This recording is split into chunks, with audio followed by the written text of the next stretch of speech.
안녕하세요, 지식원숭입니다. 오늘은 한국이 왜 호주를 좋아하는지에 대해 알아보도록 하겠습니다. 호주, 오스트레일리아라고 불리는 나라인데요. 호주는 오세아니아에 위치한 영연방 국가입니다. 오세아니아에서 뉴질랜드와 더불어 남태평양 경제를 이끌고 있는 경제 선진국이자 지역 강국이며 전 세계에서 유일하게 대륙을 통째로 차지하고 있는 나라죠. 사실 호주는 한국 사람들에게 그렇게 낯선 나라는 아닌데요. 호주에 여행을 가는 사람들도 많고 어학연수를 가는 사람들도 많습니다. 호주의 워킹홀리데이는 여러가지 의미로 한국에서 유명하죠. 호주 하면 어떤 것들이 떠오르시나요? 캥거루의 나라, 코알라의 나라, 시드니에 위치한 오페라 하우스, 이 정도 떠오르실 건데요. 혹시 호주 하자마자 이 사람 떠올리신 분은 없나요? 한국에서 활동 중인 호주 출신의 외국인 코미디언 샘 해밍턴과 그의 아들 윌리엄을 떠올리신 분들도 있을 것 같네요. 이 둘은 슈퍼맨이 돌아왔다라는 프로그램을 통해 큰 인기를 얻었고 그 덕분에 한국 사람들은 호주에 대해 조금 친숙하게 느끼게 되었죠.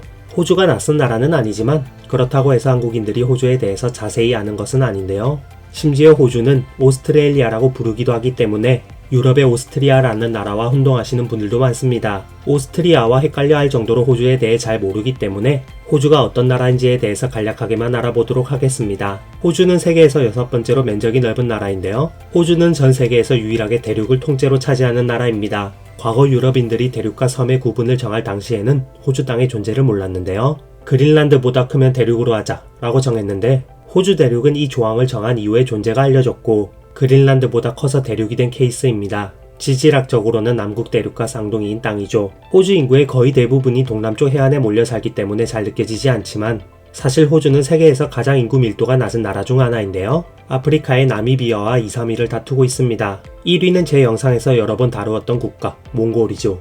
호주 중부는 인구의 2%만 사는 황무지인데요. 패밀리 레스토랑 체인 이름으로 유명한 아웃백은 사실 사람 살 곳 못 되는 깡촌 동네라는 의미라고 합니다. 아웃백은 식당 내부를 호주식으로 꾸며놓는 경우가 많기 때문에 호주의 본거지를 둔 식당으로 보이기도 하나 미국의 외식 업체죠. 호주는 세계 6위의 국토 면적과 이를 바탕으로 쏟아져 나오는 막대한 천연자원, 농축산물 등의 1차 산업이 경제의 중심이며 금융업과 IT 산업 등 3차 산업에도 꾸준히 재투자하며 부가가치를 창출하고 있습니다. 세계 GDP 순위에서 러시아, 대한민국, 호주 세 국가가 엎치락뒤치락 하는 경우가 많은데 대한민국 인구의 절반밖에 안 되는 호주가 얼마나 경제 기반이 튼튼한지를 알려주는 대목이죠. 이상 호주가 어떤 나라인지에 대해 간략하게만 알아보았는데요.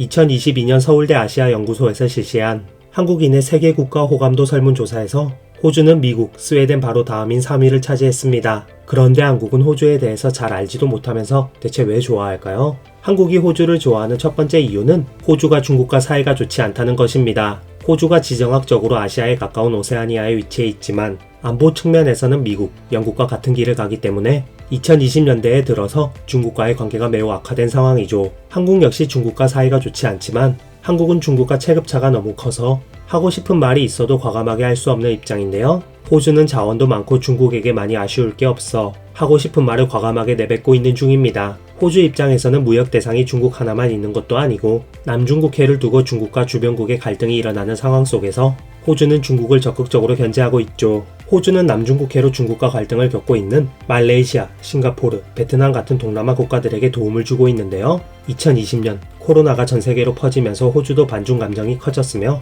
중국과 무역 분쟁으로 관계가 상당히 틀어진 상황입니다. 2020년 11월 30일 중국 외교부 대변인이 공식 SNS에 호주를 비난하는 합성 사진을 올려 호주가 분노하기도 했죠. 다음 해인 2021년 호주, 영국, 미국을 중심으로 한 대중국 견제동맹 오커스가 만들어졌는데요. 첫 단추로 호주의 원자력 추진 잠수함 도입이 가능해지면서 호주는 중국을 압박할 최전선 서방 국가가 되었습니다. 호주의 피터 더튼 국방장관은 대만을 둘러싼 문제에서 호주가 대만 문제에 개입해야 한다고 주장했는데요. 호주 정부는 중국의 위협에 대응하기 위해 군사력을 강화한다고 밝혔고 1대1로도 파기했습니다. 그래서 2021년 중국이 가장 맹렬하게 비판한 지역이 바로 호주였습니다. 2021년 호주와 중국의 갈등으로 인해 중국 측이 호주에 대한 보복으로서 호주산 석탄의 수입을 잠시 중단했는데요. 이로 인해 중국 내 석탄 부족 현상으로 중국이 전력난에 시달리고 공장이 멈춰서는 등 혼란한 사태에 빠졌습니다. 그 덕분에 한국으로 날아오는 미세먼지가 확연히 줄어들었죠. 잠깐이었지만 2021년의 가을 하늘은 맑았습니다.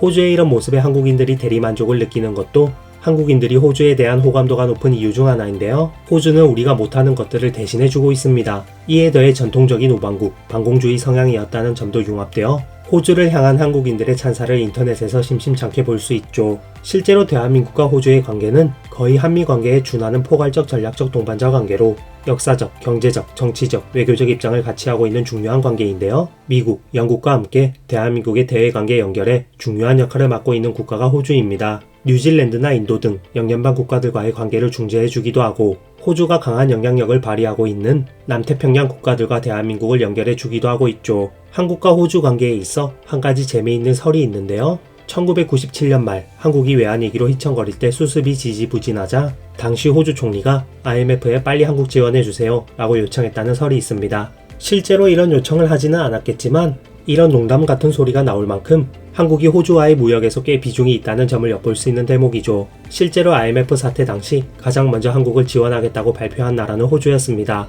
이런 모습들은 한국인들이 고마움을 느끼기에 충분한 모습이었죠. 한국이 호주를 좋아하는 두 번째 이유는 호주가 우리의 가장 힘들었던 시기인 6.25 전쟁 때 아주 큰 도움을 준 나라였기 때문입니다. 크게 도와주었을 뿐 아니라 빠르게 도와주었죠. 호주는 1950년 9월 28일 한국전쟁에 참전했는데요. 북한이 남한을 침공하자 유엔은 남한을 보호하기 위한 결의안을 제출하게 되었습니다. 로버트 맨지스 총리가 이끄는 호주 자유당 정부는 즉각 군사 지원을 제공하며 이에 대응했죠. 호주는 즉시 일본에 주둔하고 있던 제77 비행대대와 호주 왕립연대 제3대대를 지원했는데요. 한국전쟁에 참조한 최초의 유엔 공군 부대가 되었습니다. 특히 호주 3대대는 일본에서 강도 높은 훈련과 증원 기간을 거친 후 1950년 9월 말 한국에 도착했죠. 호주 3대대는 가평해전 이후 미국 대통령 부대 표창을 받은 세계 부대 중 하나였을 정도로 엄청난 전공을 올렸습니다. 실제로 호주 곳곳에 가평이란 지명을 자주 볼 수 있는데요. 6.25 전쟁 당시 위대한 전투 중 하나로 기록된 가평 전투는 1951년 4월 23일부터 25일까지 벌어졌는데요.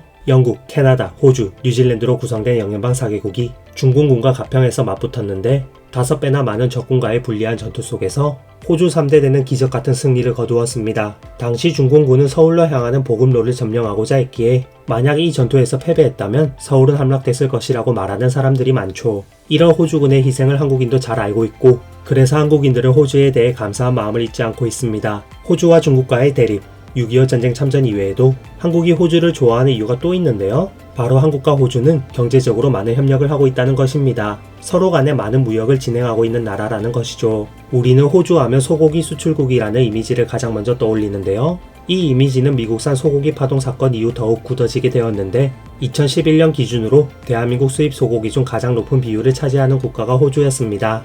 호주 기준에서도 전체 호주산 소고기 수출의 13%를 차지하는 등 소고기는 한국-호주 무역 관계에서 중요한 역할을 차지하고 있죠. 축산물 외에도 호주의 천연자원 수출에서 한국이 차지하는 비중도 상당한데요. 한국은 호주로부터 엄청난 광물 자원을 수입합니다. 광물 자원이 거의 생산되지 않는 한국 입장에서 호주는 아주 중요한 국가죠. 한국의 일반인들 사이에서는 호주의 소고기가 제일 유명할지라도 사실 호주의 한국 수출에서 가장 많은 비중을 차지하는 것은 유연탄, 철광 등 광물 자원입니다. 수출 비중이 거의 50%에 달할 만큼 엄청난 비중이죠.